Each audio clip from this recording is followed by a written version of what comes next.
Madame Billon. Non, Madame Billon n'est pas là. Madame Sollogoub. Bon, oui, je présente pour Madame Billon, Madame la Présidente, un amendement qui est une demande de rapport, mais peu importe parce qu'il arrive que des demandes de rapport soient néanmoins acceptées, d'autant plus que le sujet est réellement très pertinent.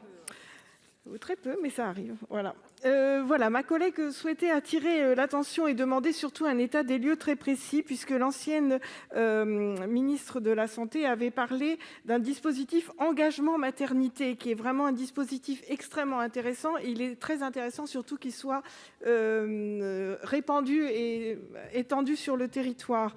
L'engagement maternité, précisément, avait été annoncé pour organiser des schémas de prise en charge pour les parturientes qui résident à plus de 45 minutes d'une maternité. En fait, cet engagement, semble-t-il, a du mal à prendre corps et surtout, il doit devenir une réalité dans chaque territoire et ce, finalement, qu'importe la distance avec la maternité.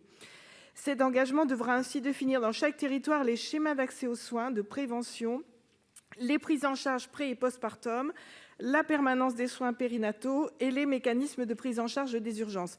Je porte très volontiers cet amendement de ma collègue parce qu'il y a un réel enjeu stratégique avec ces dispositifs. Il y a vraiment un problème d'aménagement du territoire. Je vais parler au nom d'un certain nombre d'élus.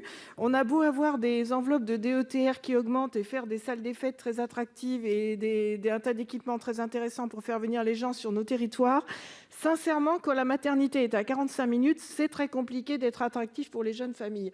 Alors, si on peut au moins leur donner des dispositifs et leur expliquer comment on fait dans ce genre de circonstances et que les choses soient extrêmement cadrées et précisées, ça fait vraiment partie là des documents qui nous aideraient à développer et travailler à l'attractivité de nos territoires. Donc, je vous remercie de prendre en compte cette demande.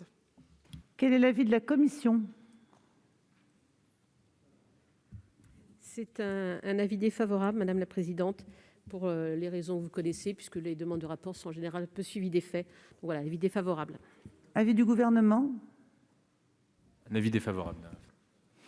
Je mets aux voix l'amendement 441 rectifié bis. Je ne vois pas de demande de parole. Qui est pour ?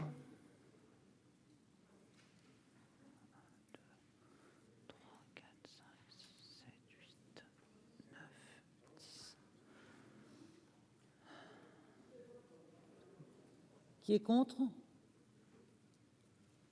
Il n'est pas adopté. Il n'est pas adopté.